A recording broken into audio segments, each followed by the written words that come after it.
El 23 de abril de 1920, Agua Prieta fue testigo y protagonista del último movimiento revolucionario en México, y a este evento se le llamó el Plan de Agua Prieta.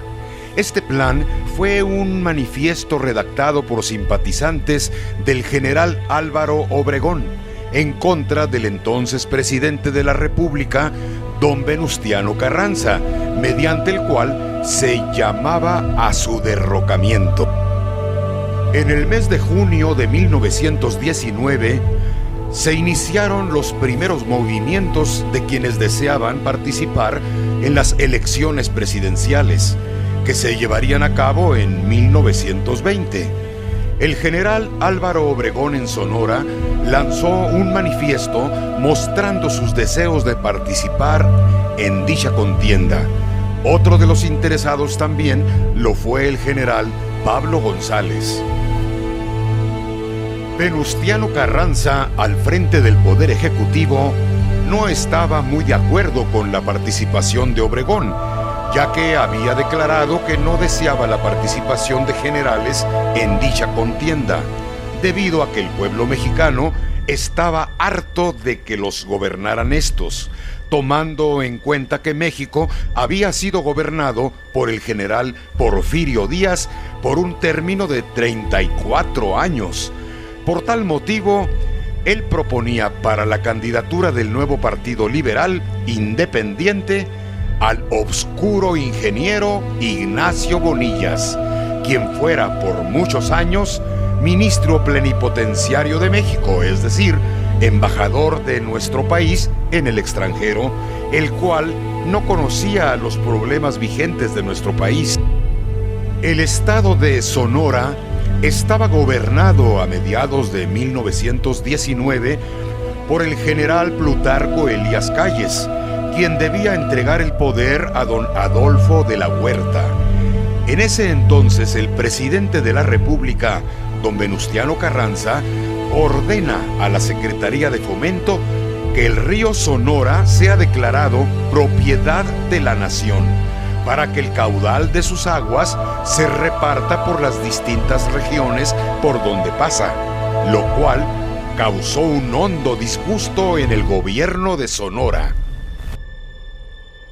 Cuando don Adolfo de la Huerta tomó posesión del gobierno, Carranza quiso apaciguar a los yaquis y dio su autorización a de la Huerta para que sostuviera pláticas con los indios de esta tribu, por lo cual, después de su atinada intervención, quedó arreglada esta situación. Pero Carranza se negó a cumplir los convenios hechos por de la Huerta con los yaquis, motivando con ello una difícil situación entre el gobierno del estado y los miembros levantados de esta comunidad indígena, por lo que al comenzar 1920 había una tirantez muy grande de las relaciones entre el Estado y la presidencia de la República. El gobernador del estado, don Adolfo de la Huerta, solicitó al Ejecutivo que se revocara el acuerdo, alegando que, conforme a la Constitución, dicho río pertenecía al Estado, ya que no desemboca en el mar. Deseando Carranza reprimir un movimiento armado en ese estado, nombra al general Manuel M. Diegues como jefe de operaciones en los estados del norte y lo envía con tropas a Sonora para explorar la situación. El gobernador de Sonora le hizo ver a Carranza lo innecesario de aquel movimiento, ya que podía ocasionar cierto nerviosismo, sobre todo en la tribu yaqui, y le suplica que se abstenga de enviarlos y que reconsidere el acuerdo hecho ante las tribus yaquis. Carranza le contesta diciéndole que el movimiento de fuerzas a ese estado, como a cualquier otro, no implica de manera alguna que el gobierno federal intente violar la soberanía de las entidades. Además, le reiteró las órdenes objetadas y que debía respetarlas, advirtiéndole que su negativa constituía un desacato a una medida legal y lo colocaba en abierta situación de rebeldía al gobierno federal. Además le dice que no existe peligro alguno que con la presencia del general Diegues en Sonora, la tribu yaqui intente nuevamente rebelarse.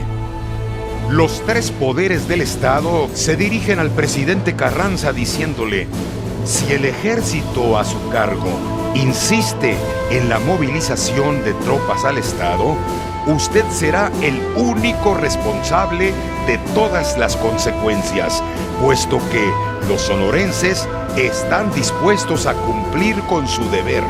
Todo lo anterior llevó a un inevitable punto de ruptura con Carranza y el gobierno del Estado. Se declara en rebeldía y se dispone a no permitir la entrada de las fuerzas del general Diegues. El gobernador de la Huerta nombra a los generales Plutarco Elías Calles y Ángel Flores como jefes de las operaciones en los estados de Sonora y Sinaloa, respectivamente.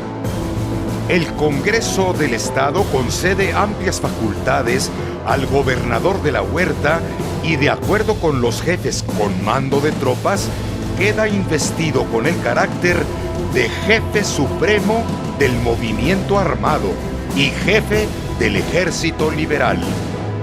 El ferrocarril Sudpacífico fue incautado por las autoridades de Sonora a fin de adelantarse a una posible intervención de las líneas por parte del gobierno de la República. A Salvador Alvarado, quien por el momento se encontraba en Nueva York, le fue ordenado trasladarse a Washington con el propósito de conseguir créditos y allegarse apoyos en la capital norteamericana. A Sonora se había agregado Sinaloa y el general Ángel Flores realizó avances en su estado natal, por lo que el frente de guerra ya era considerablemente amplio. La lucha no tardó en ser vista como nacional y desde luego pasó de la defensiva a la ofensiva. En represalia por la actitud del gobierno sonorense, el presidente Carranza ordenó la clausura de las aduanas de Guaymas, Agua Prieta, Naco y Nogales, prohibiendo el despacho de mercancías por esos lugares bajo penas muy severas. Ordenó también que la Tesorería General de la Nación suspendiera el pago de las dietas a los diputados obregonistas que hubiesen aprobado la rebeldía de las autoridades sonorenses. Pero este movimiento armado necesitaba dar a conocer a la opinión pública los principios que le dieron origen, así como de un plan que normara sus actividades. Se comisionó a los señores licenciado Gilberto Valenzuela e ingeniero Luis L. León para que formularan las bases. Terminado el estudio, fue presentado para su aprobación al jefe de operaciones, general Plutarco Elías Calles, quien tenía su base en Agua Prieta. Después de aprobar el documento, se reúnen los altos jefes del ejército y funcionarios del Estado en dicha población, en un popular negocio llamado El Curio Café.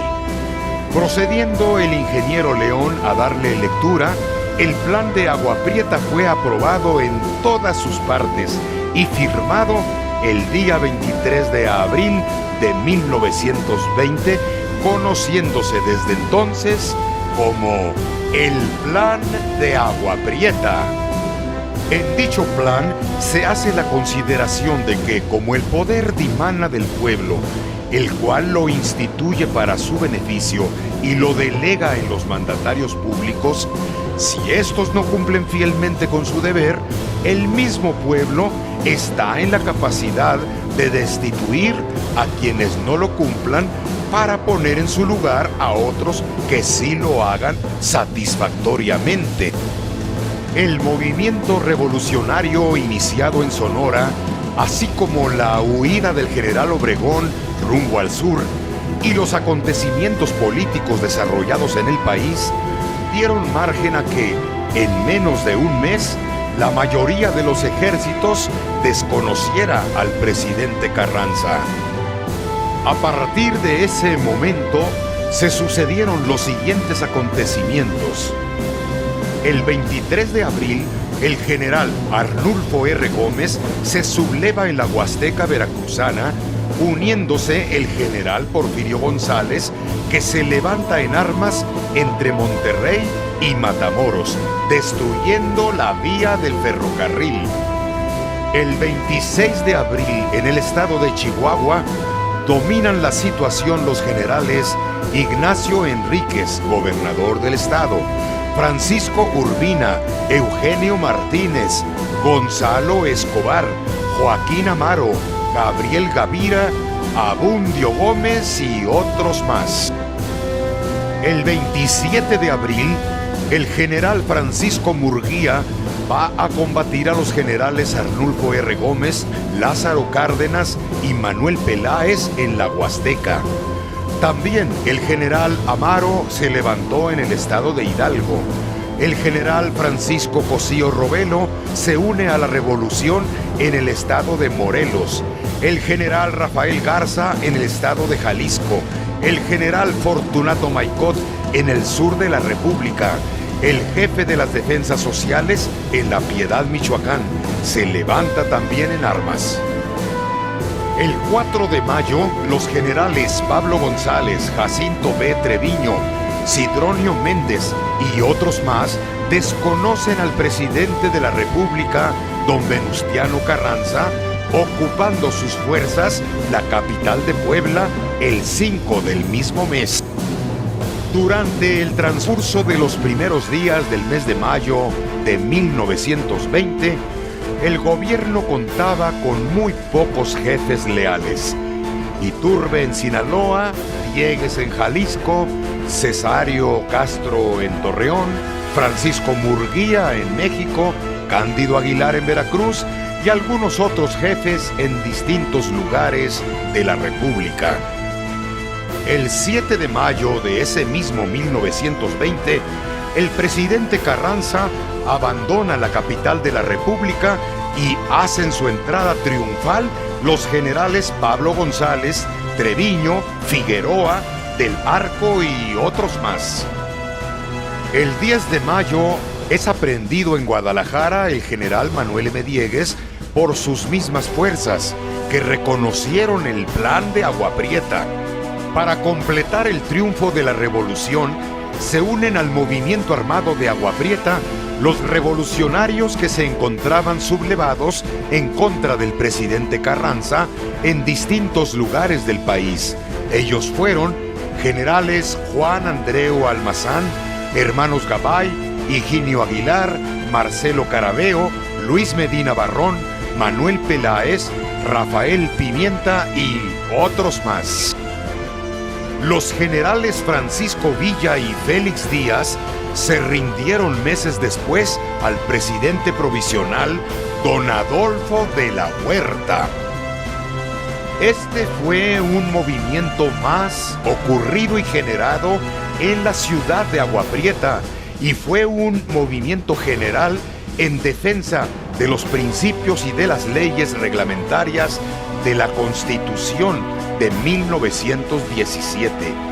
La falta de tacto para manejar el problema del río Sonora, la imposición en contra de la voluntad nacional de la candidatura del ingeniero Bonillas a la presidencia de la República y la imposición de gobernadores en varios estados, también contra la voluntad ciudadana, dio origen al plan de Agua Prieta y por lo tanto a que el ejército se levantara, no para deponer a un gobierno legítimo, sino para que no se frustraran los anhelos del pueblo de México. El plan de Agua Prieta, como todos los sucesos importantes de nuestra historia escenificados en nuestra ciudad, es algo que Agua Prieta jamás lo olvidará.